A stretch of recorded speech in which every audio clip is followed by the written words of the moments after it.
ఒకటవ అధ్యాయం. కానుక పెట్టెలో తమ కానుకలను వేయుచున్న ధనవంతులను ఆయన పారజూచెను. ఒక బేద వెధవరాలు 2 కాసులు అందులో వేయుచుండగా చూచి, ఈ బీద వెధవరాలు అందరికంటే ఎక్కువ వేసెనని మీతో నిజముగా చెప్పుచున్నాను. వారందరూ తమకు కలిగిన సమృద్ధిలో నుండి కానుకలు వేసిరి గాని, ఈమె తన లేమిలో తనకు కలిగిన జీవనమంతయు వేసెనని వారితో చెప్పెను.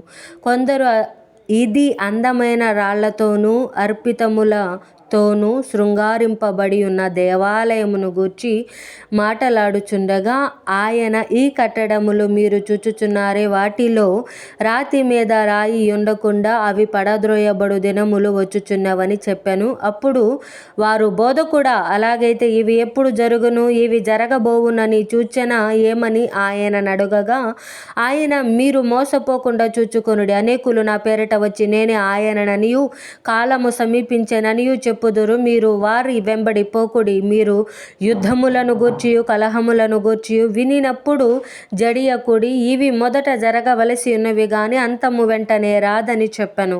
మరియు ఆయన వారితో ఇట్లనెను, జనము మీదికి జనమును, రాజ్యము మీదికి రాజ్యమును లేచును. అక్కడక్కడ గొప్ప భూకంపములు కలుగును, తెగుళ్ళును కరువులను తటస్థించును. ఆకాశము నుండి మహాభయోత్పాతములును గొప్ప సూచనలును పుట్టును. ఇవన్నీయు జరగక మునుపు వారు మిమ్మును బలాత్కారముగా పట్టి నా నామము నిమిత్తము మిమ్మును రాజుల యొద్దకును అధిపతుల యొద్దకును తీసుకొని పోయి సమాజ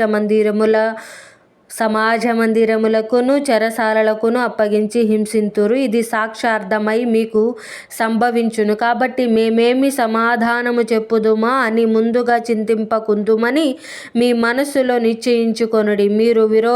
మీ విరోధులందరూ ఎదురాడుటకును కాదనుటకును వీలు కాని వాక్కును జ్ఞానమును నేను మీకు అనుగ్రహింతును. తల్లిదండ్రుల చేతను, సహోదరుల చేతను, బంధువుల చేతను, స్నేహితుల చేతను మీరు అప్పగింపబడుదురు.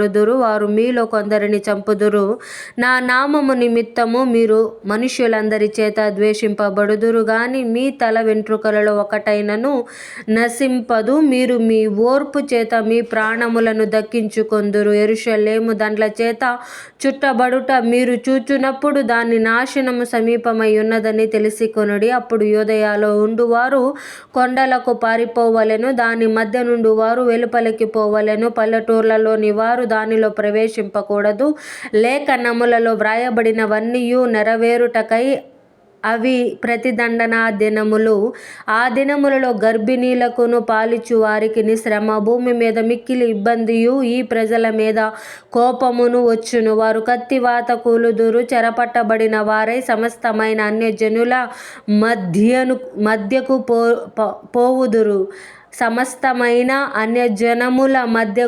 పోవుదురు. అన్యజనముల కాలములు సంపూర్ణమగు వరకు యెరూషలేము అన్యజనముల చేత త్రొక్కబడును. మరియు సూర్యచంద్ర నక్షత్రములలో సూచనలును, భూమి మీద సముద్ర తరంగముల ఘోష వలన కలవరపడిన జనములకు శ్రమయు కలుగును. ఆకాశమందలి శక్తులు కదిలింపబడును గనుక లోకము మీదికి రాబోవుచున్న వాటి విషయమై భయము కలిగి మనుష్యులు ఎదురు చూచుచు ధైర్యము చెడికూలుదురు. అప్పుడు మనుష్య కుమారుడు ప్రభావముతోను మహామహిమతోను మేఘారూఢుడై వచ్చుట చూతురు. ఇవి జరగనారంభించినప్పుడు మీరు ధైర్యము తెచ్చుకొని మీ తలలెత్తి కొనుడి, మీ విడుదల సమీపించుచున్నదనెను. మరియు ఆయన వారితో ఈ ఉపమానము చెప్పెను. అంజూరపు వృక్షమును సమస్త వృక్షములను చూడుడి. అవి చిగురించుట చూచి వసంతకాలం అప్పుడే సమీపమాయెనని మీ అంతటా మీరు తెలిసికొందురు గదా. అటువలే మీరు ఈ సంగతులు జరుగుట చూచినప్పుడు దేవుని రాజ్యము సమీపమాయెనని తెలుసుకొనుడి. అవన్నీ జరుగు వరకు ఈ తరము గతింపదని నిశ్చయముగా మీతో చెప్పుచున్నాను. ఆకాశమును భూమియు గతించును గాని నా మాటలే మాత్రమును గతింపవు. మీ హృదయములో ఒకవేళ తిండి వలనను, మత్తు వలనను, ఐహిక విచారముల వలనను మందముగా ఉన్నందున ఆ దినము అకస్మాత్తుగా మీ మీదికి ఉరి వచ్చినట్లు రాకుండా మీ విషయమై మీరు జాగ్రత్తగా ఉండుడి. ఆ దినము భూమి ఎందంతట నివసించు వారందరి మీదకి అకస్మాత్తుగా వచ్చును.